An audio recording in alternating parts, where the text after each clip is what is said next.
Seeker season began on September 8th. I was ready to drop a video right away, but there wasn't much to talk about. Were you expecting more? Because I know I was. The majority of you have already spent about $500 on this device. My goal here is to minimize your capital risk while taking advantage of what's out there in the ecosystem. What I've been doing since Seeker season began is I've been putting out posts regularly on X. I've also been making YouTube shorts, keeping the loop of what's going on, as well as some exclusive drops that are happening, and we'll get into that in just a moment. In my last video, I talked about an airdrop that I received from DeFi. It wasn't a big one, but it was the first one I received. It was 200 of the Phi token. I also talked about Backpack, Maddle, and Jupiter, and a few other projects that I was speculating on. I don't want to waste your time and repeat all of that, so I'll make sure I link that video down below. What I'm going to do in this video is I'm going to go over the first few days of Seeker season. I've got some updates, some announcements, a few things I'm speculating on, and an airdrop that was released today. What I'll do is I'm going to list the projects over here on the side as I talk about them. I'm also going to put some timestamps down below so you can jump back and forth to whatever section you're looking for. So first off, I'm going to talk about an airdrop that you can claim today if you participated with this project.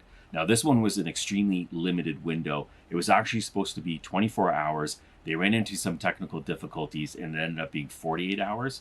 This is from Stork SMS. What was required for this one is to go into the dApp, connect your wallet, and inside the dApp, they had a bunch of preloaded contacts. So all you had to do is select one of the contacts and send a message. And that was it. Once you completed that task, your address was whitelisted and you would receive the airdrop. Now, there was some users that did have some issues trying to send that message, and there was transaction fees involved with sending the message. The team has been very good with following up and reimbursing people. So if you did have a problem with that, I definitely recommend reaching out to the team. They've been extremely helpful. So that's an airdrop that just happened today. Next up is a dApp that was released on the first day of Seeker season. This one is from Moonwalk Fitness. There is some exclusive offers just for Seeker users. The first one is going to be a 20% fitness XP boost. You'll also be able to unlock some experiences, which will be activated in the next few months. This thread also talks about the more that you use the dApp, the more features you unlock. So I've installed this dApp. I haven't used it too much, but I'm planning to use it more over the weekend. And next up, we have another dApp that was released, and this one is from Time.Fun. There are versions available for iOS and Android.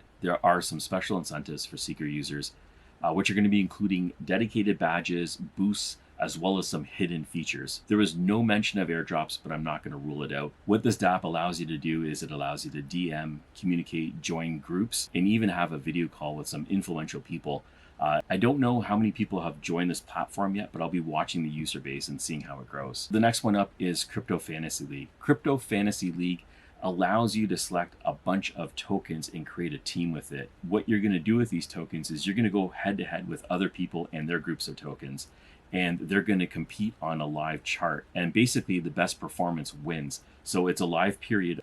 I believe the time periods that you're going to be competing against is 1 minute, 5 minutes, 30 minutes, an hour, a day. The longer that you're competing against each other, the more points that you can accumulate.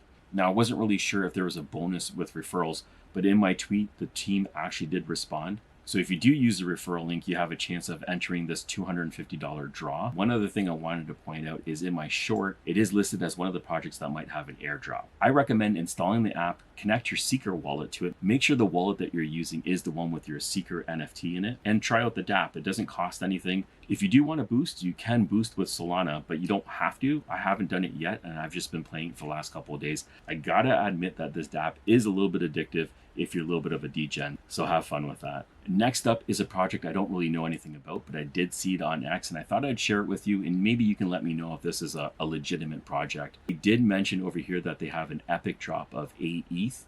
That's going to be for Seeker phone holders, and they're looking to make this a head turner. I did go to their website, and they do have some games that are designed for Solana's ecosystem, but I'd really like to know what you think about it. If this drop is real, if it's just noise, I'm not really sure. If you don't have a Seeker phone, but you are looking for a way to participate, what I had mentioned in a previous video was speculating on the coins itself. And one of those projects that I had mentioned was called Solmail. So the chart speaks for itself. And basically, they've launched their service just before Seeker season began, and they've only seen positive price action since. It's up 100% over the last couple of weeks. I'm expecting this to continue to do well. If we take a look at the max chart when it was released in 2024, it had a high of 7 cents. I'm not saying it's going to go up that high, but there is still a lot of headroom for this one to grow. Not financial advice, but if it's not on your radar, I'd definitely put it on. If you're finding this content useful, please smash the like button to let me know. What I'm going to be doing right now is I'm going to show you my website. It's not the best one that's out there, but at least it gives you some detailed information you might find useful. This is my blog, and what I've done here is I've listed all the airdrops that have already happened, as well as the ones that are happening right now, like DeFi and Stork. These ones have just taken place. And also I'm listing the ones that I'm speculating on, like CFL and Backpack, and anything else that hits my radar, I'll make sure I list it here. One other thing that I got a lot of comments on was people are not able to find a case for this phone. Now, I went on Amazon and the results are slim. I did do a search and I found this project called Solid.store is the URL. I'll make sure I link this down below. They range, I believe, from $30 to $45, somewhere in that range. I don't know much about this store. I searched on X and I do see a lot of people happy with the product. I'll make sure I link this down below so you can check it out for yourself. There are some other really good creators out there that are putting out really good content, and I'll make sure I link these ones down below as well. So you have Smoke'em, he's a friend of mine. He's been following the Seeker phone very closely, as well as airdrops. Seb Monty is another one that's out there, and he's been dropping some excellent content detailing his experience with the Seeker phone. And then on X, you also have Moreno on chain, and he has given a lot of alpha of what to expect when it comes to Seeker season, as well as airdrops. So those are some really good resources that I'm following, and you might be interested to follow them as well. Were you disappointed with the launch of Seeker season? I know a lot of users were looking for a massive airdrop to take place. That hasn't happened yet, but the GM, Emmett Hollier, did say that Seeker season is more of a marathon and not a sprint. So we will be seeing more and more releases, announcements, airdrops. I'm going to do my best to keep you in the loop of all the releases that happen as they happen. So if that's useful to you, make sure you subscribe. For time-sensitive drops, definitely look for me on X. I speak with teams quite often over there, and I also put out posts regularly as things happen. So it's a really good way to get a live check with what's happening in Seeker season. If you thought this video was useful, please smash the like button. Subscribe for more. Thank you for watching. Catch you in the next one.